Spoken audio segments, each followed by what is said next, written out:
Hi there, Chris here. Today we're going to be making the AccuQuilt Hugs and Kisses baby blanket. This quilt is made using the AccuQuilt 8-inch Mix and Match Go Cube, but it can be made with other sizes. You would just end up with a different size quilt. For my quilt today, I will be using these fabrics sent to me by my friend Ellie over at Mojave Farms Quilt Company. This is 5 half-yard cuts of some various spring colors, as well as half a yard of the 2 backgrounds. First up, we will be making the X blocks. Now I am going to go a little bit off script here. I won't be using the instructions exactly as included in the AccuQuilt pattern. I did do a quick video over on my Instagram and TikTok if you want to see that, but their X includes Y seams, which I'm not a huge fan of. So I'm going to make them a little differently. So for my version of the X, you will need piece 1, which is the large square. You will also need piece 5, which is the small half square triangle, and piece 4, which is the quarter square triangle. For each of the X blocks, you will need to cut one of the large squares out of the color. You will need 4 half square triangles of color and 4 half square triangles of background, and then 4 quarter square triangles of color and 4 quarter square triangles of background. I will be making a total of 7 of the X block. The pattern calls for 8, but I have a surprise that I will be replacing one of them with. So I'll just lay out my fabric and start getting everything cut. With the AccuQuilt, you can cut up to 6 layers of fabric at once. It is a great time saver. If you rough cut your pieces ahead of time, it makes it really easy to stack them up for cutting.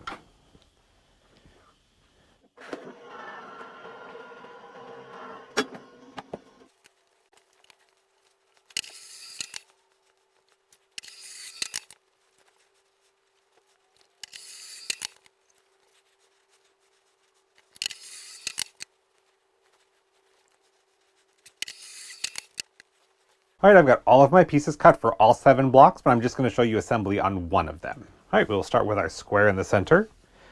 And then we have 2 quarter square triangles of color on either side, starting at the halfway point. And then take your color half square triangles and fill in the gaps. And there you can see our X shape. The background half square triangles go on the ends, and then we will fill in the sides with the background quarter square triangles. And we will assemble these in rows. So I'm going to take this over to the sewing machine, start sewing. We will start by attaching a half square triangle to a quarter square triangle.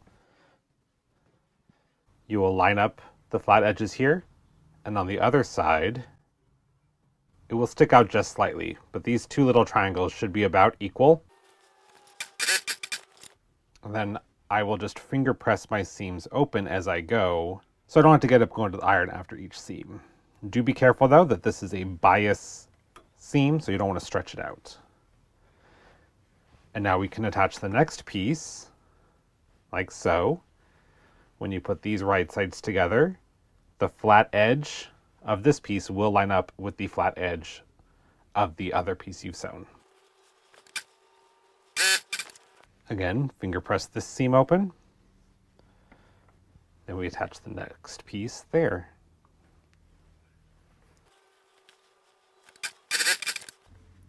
And one last time, finger press this open. And we will attach the second half square triangle to the bottom to complete the column. And now we can take this to the iron and press it out. Before I go over there though, I will make the second column.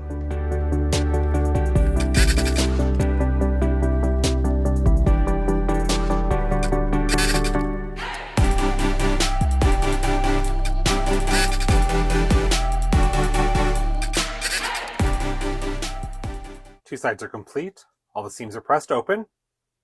So the next step is to create the flying geese at the top and bottom of the center row. So now I'll take these over to the sewing machine and get those made. Very similar to the columns, we will start with the quarter square triangle and add a half square triangle on one side. Again, the flat edges will line up and the other end will just stick out ever so slightly, but the 2 little peaks should match. Finger press your seam open, and then add the other half square triangle to to the other side to complete a flying geese unit. And there it is, a perfect flying geese. So I'm going to take this over to the iron and press it, but first I will make the other unit.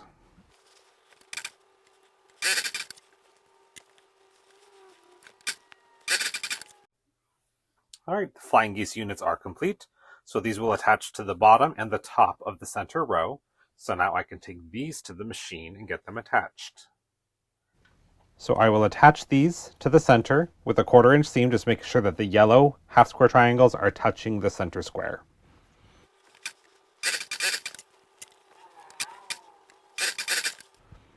Now I'll take this to the iron to press it. For this unit, rather than pressing the seams open, I will actually press them towards the center. These seams from the flying geese are going to want to push it that direction anyway, so I just let it fall where it wants and press it nice and flat. And now that the center unit is complete, I'll attach the sides. Just like before, I'll attach these with a 1/4 inch seam.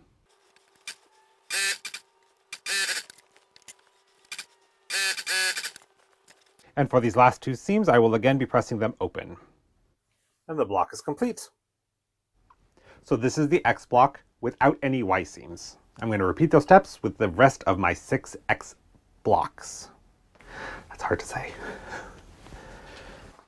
All right, now we are moving on to the O blocks. For these blocks, you are going to need piece 5 again, which is the small half square triangle. You'll also need piece 6, which is the square on point, and piece 8, which are the rectangles. For each of the O blocks, you will need 8 half square triangles in color and 8 in background. You will need 1 of the square on point in the background color. And you will need 4 rectangles in the color.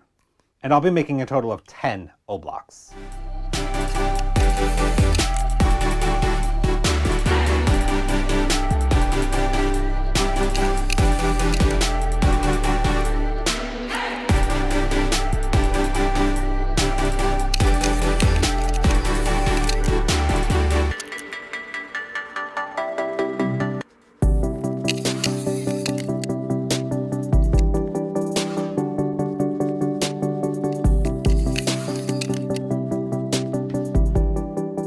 All right, I've got all of my pieces cut for all 10 blocks. Let me show you how to lay one out. So the square on point starts in your center, surrounded by the color half square triangles. And then on all 4 sides, place a rectangle. And in each of the corners, a color half square triangle with the corner pointing in, and a background half square triangle with the corner pointing out. And there you can start to see the O. We are going to start by making all of the half square triangles.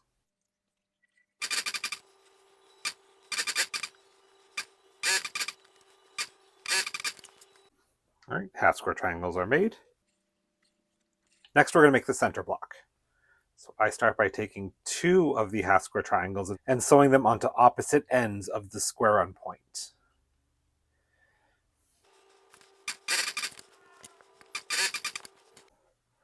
Now that those 2 triangles are on, we can attach the other 2 triangles.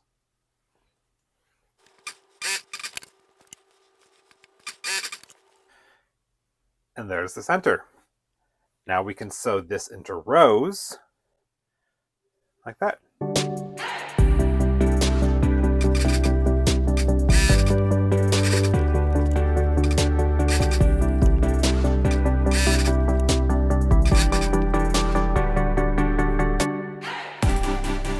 It's true that normally I like to press my seams open, but for this step, what I've done is I've pressed the seams out towards the unsewn piece. So for the middle row, that means pressing towards the outside. And for the top and bottom row, it means pressing towards the inside. And now I can sew these 3 rows together. And because we pressed that way, these seams will nest into each other, nice and neat.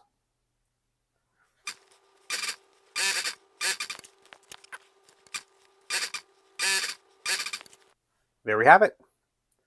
So I just need to make 9 more, and then we can move on to the hearts. And now we move on to the heart blocks. For the heart blocks, you're going to need piece 5, which is the small half square triangle, piece 4, which is the quarter square triangle, piece 1, which is the large square, and piece 2, which is the small square. For each heart, you're going to need 2 small squares of color, 1 large square of color, 3 quarter square triangle sections out of color, 2 half square triangles out of color, 8 half square triangles out of background, and 2 small squares out of background. And for my quilt, I will be making a total of 7 heart blocks.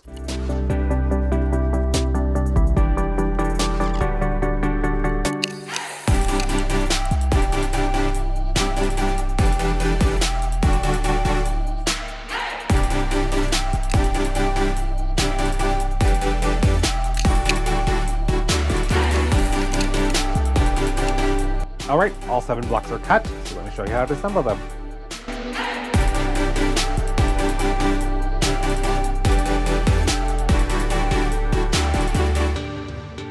And here's the layout for the heart block.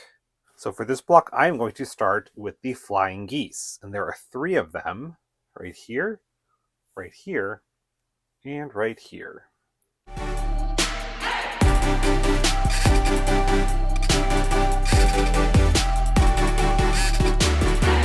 And just like with the previous blocks, I will finger press this open so I can sew on the second piece before I go to the iron.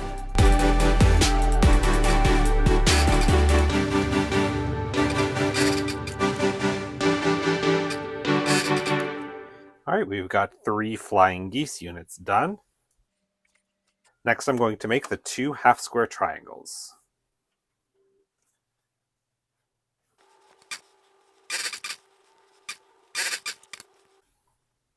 Alright, 2 half square triangles.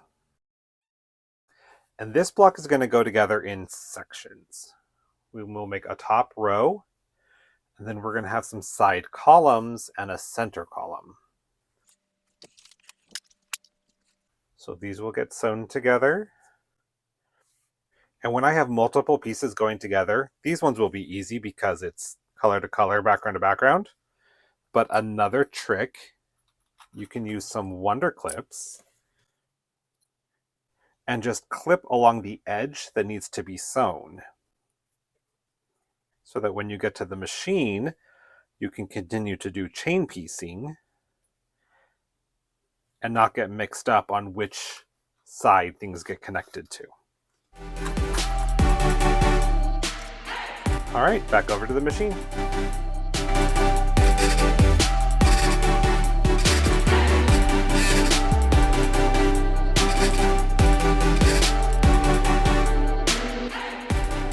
Now I'll join the 2 sides to the center.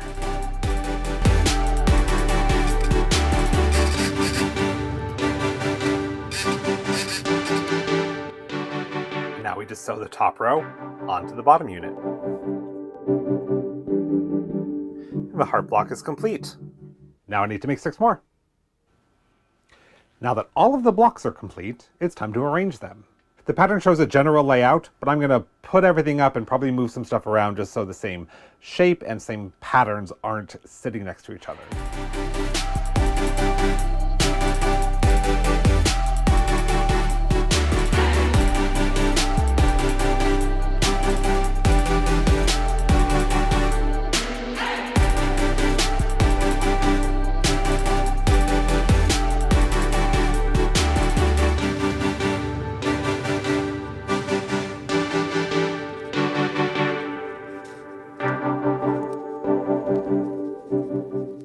Alright, so the quilt is 5 blocks across and 5 blocks down. You'll notice I have an empty spot here. Remember I told you I was going to do a little surprise? One great thing about the AccuQuilt cubes is that you can make this same pattern with any of their cubes. So this is made with the 8-inch, and I made this with the 4-inch cube. I took 4 blocks, put them together, and I have an 8-inch block to then fill in the center.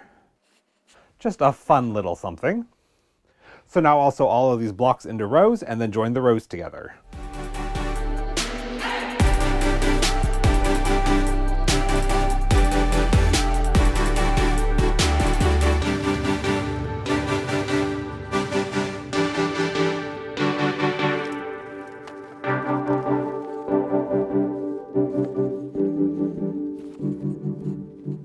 the quilt top's all done. So a quick recap. Again, this is made with the 8-inch mix and match cube from AccuQuilt, with the exception of the center block, which was made with the 4-inch cube.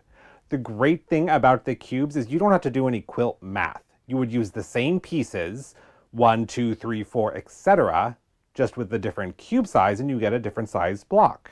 If you wanted to make a larger quilt, you could just make additional blocks as well to increase it in width and height. So have fun, play around with it. And in my next video, I'm going to show you how I'm going to quilt this on my domestic machine instead of my long arm. Thanks for watching. See you next time.